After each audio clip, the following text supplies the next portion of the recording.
ભક્તો, ચાલો આપણે આ ફરાળી મંચુરિયન બનાવ્યું છે આપણા હોસ્ટેલના વિદ્યાર્થીઓ એમને ચખાવીએ કેવો ટેસ્ટ આવે છે.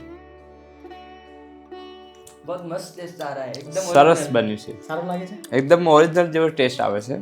અરે મસ્ત. વાહ, અરે વાહ વાહ. નમસ્તે. આજે આપણે ફરાળી મંચુરિયન બનાવવાના છીએ. આપણે ત્યાં શ્રાવણ મહિનો હોય, એકાદશી હોય કે નવરાત્રિ હોય, ઉપવાસ અને ફરાળ તો આપણા જીવનનો એક સુંદર ભાગ છે, ખરું ને? અને ખાસ કરીને ગુજરાતી ઘરોમાં તો એવું ભાગ્યે જ કોઈ ઘર હશે કે જ્યાં ઉપવાસના દિવસોમાં કોઈ એકાદ વ્યક્તિ માટે પણ ફરાળી વાનગી ન બનતી હોય. હવે સામાન્ય રીતે ફરાળમાં આપણે બનાવીએ છીએ શું? મોરીઓ એટલે કે સામો, સાબુદાણા, બટાકા, શક્કરિયા, સિંગદાણા અને આવી જ બીજી ફરાળી સામગ્રી. આ બધી ફરાળી વસ્તુઓનો આપણે અલગ અલગ રીતે ઉપયોગ કરીએ છીએ. તો આજે અમે તમને એક સવાલ પૂછવા માંગીએ છીએ કે આ જ તમામ ફરાળી સામગ્રીઓમાંથી કંઈક એવું બનાવીએ કે જે બાળકોને પણ ગમે, યુવાનોને પણ ગમે, મોટાઓને પણ મજા આવે, તો કેવું રહેશે? અને એટલા માટે જ આજે આપણે બનાવીશું ફરાળી મંચુરિયન. હવે આ સાંભળીને કેટલાક લોકો કદાચ કહેશે કે સ્વામી, ઉપવાસમાં તો ઓછું ખાવાની તમારે સલાહ આપવી જોઈએ ને, તમે આટલી બધી નવી નવી ફરાળી વાનગીઓ શીખવાડો છો શા માટે? પછી અમારે બનાવવી પડે છે. તો વાત ખૂબ જ સીધી છે, સરળ છે, સમજાય એવી છે. અને અમે કોઈને પણ ઉપવાસમાં વધુ ખાવા માટે ક્યારેય પણ નથી કહેતા. ઉપવાસની ભાવના, નિયમ અને સંયમનું પોતાનું જ મહત્વ છે અને ઉપવાસ કરતા હોય કરવો જ જોઈએ. પરંતુ જે લોકો ઉપવાસમાં ફરાળ કરે છે એવો કદાચ આ જ સામગ્રીમાંથી બટાકાની સૂકી ભાજી બનાવતા હોય, સાબુદાણાની ખીચડી બનાવતા હોય, મોરીની ખીચડી બનાવતા હોય, તો તમામ સામગ્રીને થોડાક અલગ સ્વરૂપમાં બનાવવામાં આવે તો વાંધો શું છે ભાઈ? સામગ્રી એ જ છે, ફરાળી છે, માત્ર બનાવવાની રીત થોડીક નવી છે, અલગ છે. અને ઘણી વખત બાળકોને કે યુવાનોને પરંપરાગત ફરાળી વાનગી કરતાં કંઈક નવું ને ટેસ્ટી મળે તો એવો પણ આનંદથી ફરાળ કરતા હોય છે. અને એટલા માટે જ આજે કોઈને ઉપવાસ છોડવાની સલાહ નથી આપવાની, પરંતુ ઉપવાસમાં પણ સાત્વિક અને ફરાળી અને સ્વાદિષ્ટ શું બનાવી શકાય એ બતાવવાનો અમે નાનકડો પ્રયાસ કરી રહ્યા છીએ. તો ચાલો આજે એ જ ફરાળી સામગ્રીમાંથી બનાવીએ એવી એકદમ ચટપટી, ટેસ્ટી અને બાળકોના મોઢામાં પણ પાણી લાવી દે એવી ફરાળી મંચુરિયનની રેસિપી. ચાલો આપણે શરૂ કરીએ. કલ્પવૃક્ષ પરિવારને જય સ્વામિનારાયણ, જય શ્રી કૃષ્ણ, જય સિયારામ, હર મહાદેવ, રાધે રાધે.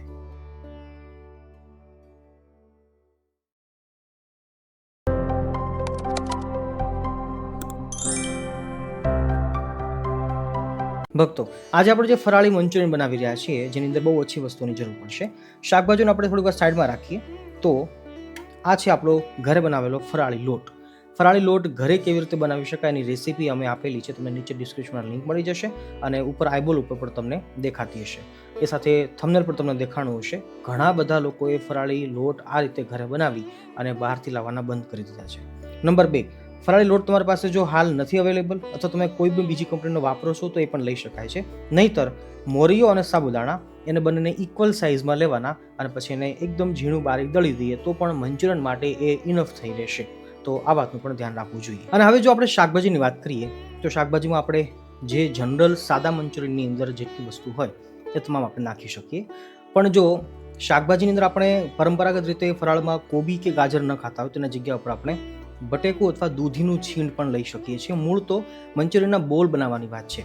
હા, ટેસ્ટમાં ફેર પડી જાય, પણ જો કોબી અને ગાજરનું ઓપ્શન આપણે જોઈતું હોય તો બટેકું અને દૂધી પણ આપણે ઉપયોગ કરી શકતા હોઈએ છીએ. અમે કોબી ખાઈએ છીએ તો કોબી, ગાજર, ટામેટા, કોથમીર, લીંબુ, આદુ અને કેપ્સિકમ મરચાં આ તમામ વસ્તુનો ઉપયોગ કરવાના છીએ. ટામેટાનો એક વિશિષ્ટ પ્રકાર ઉપયોગ છે પણ આપણે આગળ જોઈએ છીએ. સૌપ્રથમ આપણે કોબીનું ઝીણું કટિંગ કરી લઈએ. જેટલું ઝીણું થાય એટલું ઝીણું કરવાનું.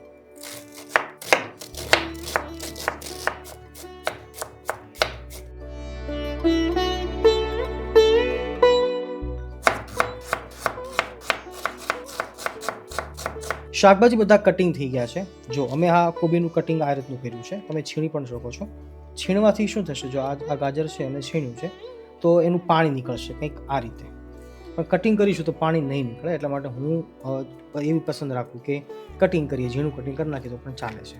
તો કોબીનું કટિંગ હાલ નાખીએ છીએ આપણે. કોબી ઉપર આપણે ગાજર નાખીએ છીએ. એક્ઝેક્ટ કેટલી માત્રા નાખીએ નથી કહેતો હું, એ આપણે કેટલા લોકો માટે બનાવીએ છીએ એ તમારે જોઈ લેવાનું. આ છે આદુનું છીણ, કોથમીરનું છીણ, કેપ્સિકમ મરચાંનું કટિંગ છે અને સાથે તીખી મરચીનું કટિંગ છે. સુરતી તીખી મરચી હોય ને એમાં બહુ સરસ લાગે છે. હવે નાખીએ છીએ ચીલી ફ્લેક્સ થોડાક રુચિ અનુસાર. પછી નાખીએ છીએ આપણો લોટ.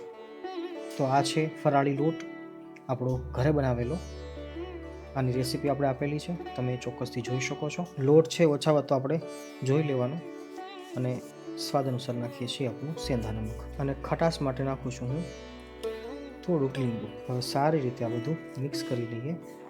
અને ગાજરનું જે છીણ છે એની અંદર પાણીનો ભાગ છે, અને કોબીનું જે કટિંગ છે એમાં પણ થોડોક ભેજ હોય, એટલે આપણે એના ભેજથી પહેલાં ટ્રાય કરીએ લોટને બાઇન્ડ કરવા માટે. ઘટશે તો ઉપરથી થોડુંક પાણી આપણે નાખીશું. જુઓ, બાઇન્ડિંગ તો થવા માંડ્યું છે, તો મને એમ લાગે કે લોટ હજી ઓછો છે, તો હું નાખું છું હજી ફરાળી લોટ. થોડોક લોટ બી દેખાવો જરૂરી છે ને, નહીંતર પછી નેતરું શાકભાજી હશે તો એ ફ્રાય થતી વખતે પાછું ખુલી જશે બધું. લોટ હોય ને તો એ બંધાયેલું રહે, બાઇન્ડિંગ આવવું જરૂરી છે. ભક્તો, આપણો લોટનું બાઇન્ડિંગ તૈયાર છે. બસ હવે આપણે એને 5 થી 7 કે 10 મિનિટનો રેસ્ટ આપીશું. રેસ્ટ આપવો જરૂરી એટલા માટે છે કારણ કે શાકભાજી છે ને પોતાનું ભેજ છોડે. તો હાલ કદાચ આપણને અત્યારે જે કડક લાગે છે એ 10 મિનિટ પછી જોઈશું ને તો થોડુંક ઢીલું થયું છે, કારણ કે ભેજ છૂટશે એના કારણે. તો એમને એ ભેજ છોડવા દેવો જરૂરી છે. સીધા જો આપણે ગોળી વાળી લઈશું તો 5-10 મિનિટમાં ગોળી છે ઢીલી થઈ જશે અને એ ફાટી જશે. એના કરતાં 10 મિનિટ રેસ્ટ આપી દઈએ. ત્યાં સુધીમાં આપણે ટામેટાનો જે સૂપ તૈયાર કરવો છે એની આપણે પ્રોસેસ જોઈએ. ટામેટાના આપણે 1/2 ભાગ કરી લીધા છે. હું હાલ 4 ટામેટા નાખી રહ્યો છું. થોડુંક પાણી નાખીએ, 3 તજના ટુકડા નાખીએ, 7-8 લવિંગ નાખીએ, 2-3 શિમલા મિરચા સૂકા નાખીએ, અને હવે આને પકાવી લેવાનું છે. એકદમ પાકી જાય ત્યાં સુધી 2 સીટી મારી દઈએ.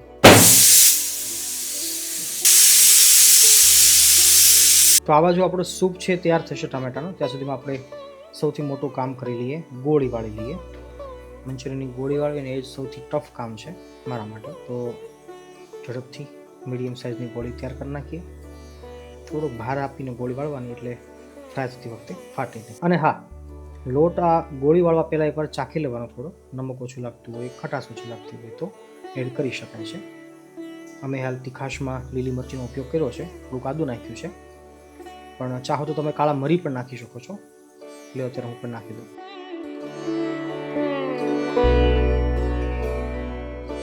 કાળા મરી છે ને એ ફરાળમાં ખવાતી વસ્તુ છે, એટલે કાળા મરી નાખી શકાય.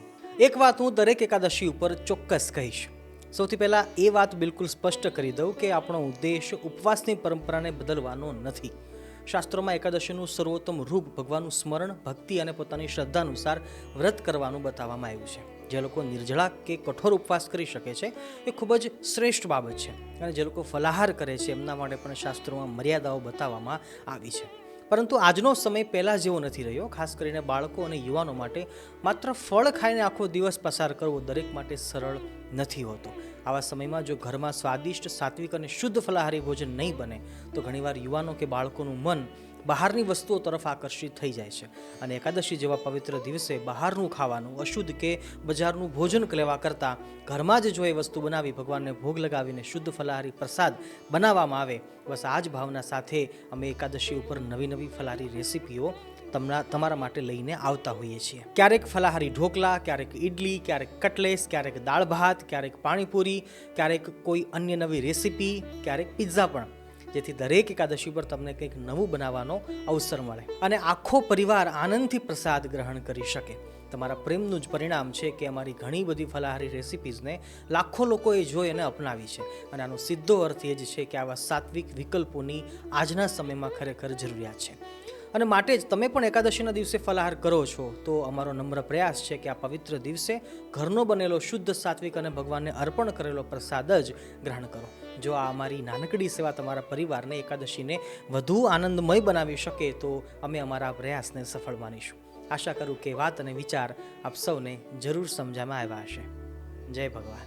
ભક્તો, અત્યારે આપણે જે ફરાળી મંચુરિયન બનાવીએ છીએ એ ફ્રાય કરીને બનાવીએ છીએ, અને ડેફિનેટલી આપણે નેક્સ્ટ ટાઈમ બનાવીશું ને ત્યારે આપણે તેલમાં ફ્રાય કરીને નહીં બનાવીએ, એને આપણે સ્ટીમ કરીને બનાવીશું, જેમ આપણે મોમોઝને સ્ટીમ કરતા હોય એ રીતે. પણ એ આપણે નેક્સ્ટ ટાઈમ જોઈશું. આ આપણે પહેલી વાર આપણી ચેનલ પર આપી રહ્યા છીએ, એટલે પહેલી વાર બનાવીએ છીએ તો ઓથેન્ટિક બનાવીએ, અને એના માટે હું ફ્રાય કરીને મંચુરિયન બોલ આપણે તૈયાર કરીશું. ઘનશ્યામ મહારાજની જય. Look at this. આપણે ટામેટા છે સરસ બફાઈ ગયા છે, એની છાલ આપણે કાઢી લઈએ છીએ.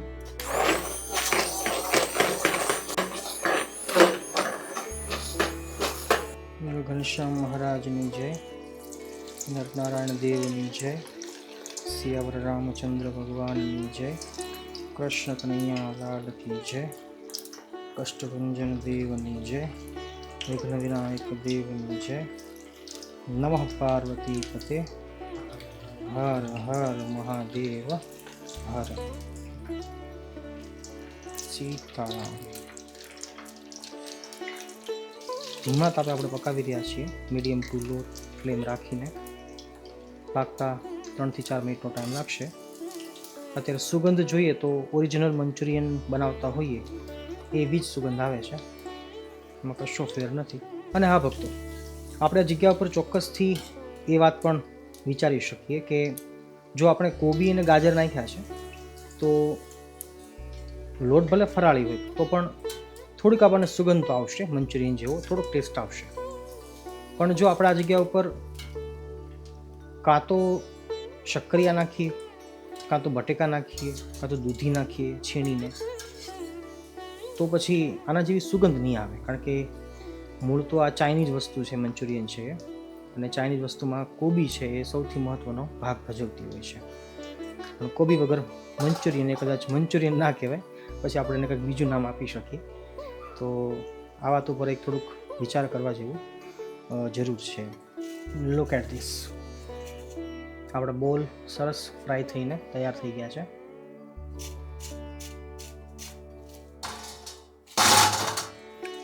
આવી રીતે બધા બોલ્સ આપણે કાઢી લઈએ અને પછી આપણે આગળ હવે છેલ્લું સ્ટેપ છે વઘાર લેવાનું, એ વઘાર લઈએ.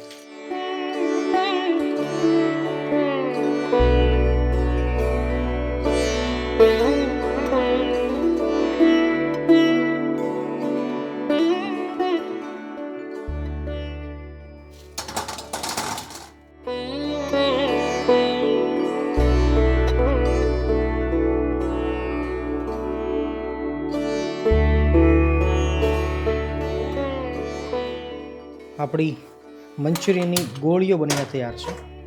બસ હવે આપણે વઘાર લઈએ છીએ છેલ્લો.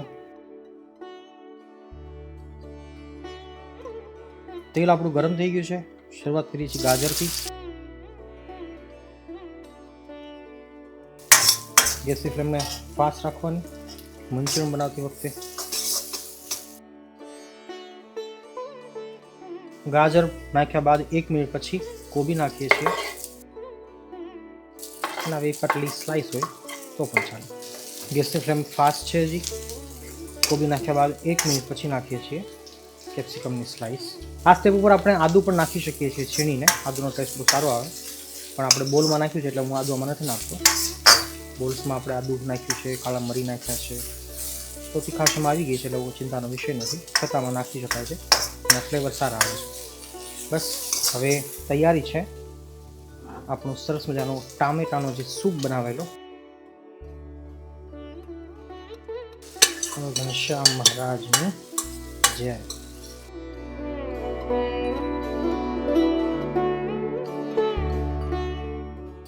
લો, આ સરસ મજાનું મંચુરિયનની ગ્રેવી તૈયાર થઈ ગઈ છે. આની અંદર આપણે હાલ કશું નાખ્યું નથી, પણ ગ્રેવી તમારે જો થોડું વધારે ચીકણી કરવી હોય, ઓરિજિનલ જે મંચુરિયનની ગ્રેવી આવે એના જેવી, તો પછી તમે અડધી ચમચી આમાં બટેકાનો જે આરા રૂટ આવે છે, બટેકાનો સ્ટાર્ચ કહેવાય છે, લગભગ બધી દુકાને મળી રહેતો હોય છે, તો એ તમે નાખી શકો છો. એને નાખવું હોય તો પછી સાબુદાણા હોય તો એ સાબુદાણા છે એમને ઝીણા પીસી લેવાના એકદમ, અને લોટ બારીક થઈ જાય પછી એને અડધી વાટકી પાણી નાખી અને એમાં નાખી દઈએ અને એમાં ઉકાળી દઈએ તો પણ એ એક વારની અંદર પાકી જતું હોય છે. તો એવી રીતે કંઈક આપણે કરી શકતા હોઈએ. હાલ અમારે જરૂર નથી, કારણ કે અમે ટામેટાની સાથે શિમલા મિર્ચ સૂકું આવે છે એ નાખેલું, ને એના કારણે જો કલર પણ સરસ આવ્યો છે. તો કંઈક આવી રીતે અમે મંચુરિયન બનાવીને તૈયાર કર્યું છે. કદાચ બની શકે એકાદ બે વસ્તુ ઓછી વધતા હોય. અને હા, સોયા સોસ આપણે નાખી ન શકીએ, કારણ કે સોયાબીન છે એ અનાજ છે, અને ચીલી સોસ છે એની જરૂર નથી, કારણ કે આપણે તીખાશામાં અનેક રીતે અલગ અલગ રીતે નાખી દીધી છે. બાકી તમારી રુચિ અનુસાર કોઈ પણ વસ્તુ ઓછી વધતા કરી શકાય છે. સ્વાદ અનુસાર નમક નાખી દઈએ. ખટાશ જો જોઈતી હોય તો વિનેગરની જગ્યા ઉપર લીંબુનો રસ ચાલે છે. આપણી ગ્રેવી સરસ પાકી ગઈ છે અને હવે આપણે આપણા મંચુરિયનના બોલ્સ છે એને એડ કરી દઈએ. ભગવાનનું નામ લઈને ચલાવી લઈએ. એકાદ મિનિટ માટે આપણે એને ઢાંકીને રાખીએ તો પણ બોલ છે એ ગ્રેવીના રસાને પી લેશે અને આપણું મંચુરિયન બનીને તૈયાર છે. સાત્વિક મંચુરિયન આપણે કહી શકીએ, સાત્વિક ફરાળી મંચુરિયન પણ કહી શકીએ. આ ખાધા પછી મને વિશ્વાસ છે કે બધાને ભાવશે. તમે ચોક્કસથી ઘરે ટ્રાય કરજો, આ રીતે બનાવજો અને જો સારું લાગે તો તમારો અભિપ્રાય કોમેન્ટમાં જરૂર આપજો એ વિનંતી સાથે છેલ્લે આપણી શરત પ્રમાણે જે કંઈ ઘરમાં બનાવો એ ઠાકોરજીને થાળ ધરાવજો, પછી જમવામાં ઉપયોગ કરજો તો એ ભક્તિ કહેવાશે. મળીએ છીએ ફરીવાર નવી રેસીપી સાથે. કલ્પવૃક્ષ પરિવારને જય સ્વામિનારાયણ, જય શ્રી કૃષ્ણ, જય સિયારામ, હર હર મહાદેવ, રાધે રાધે.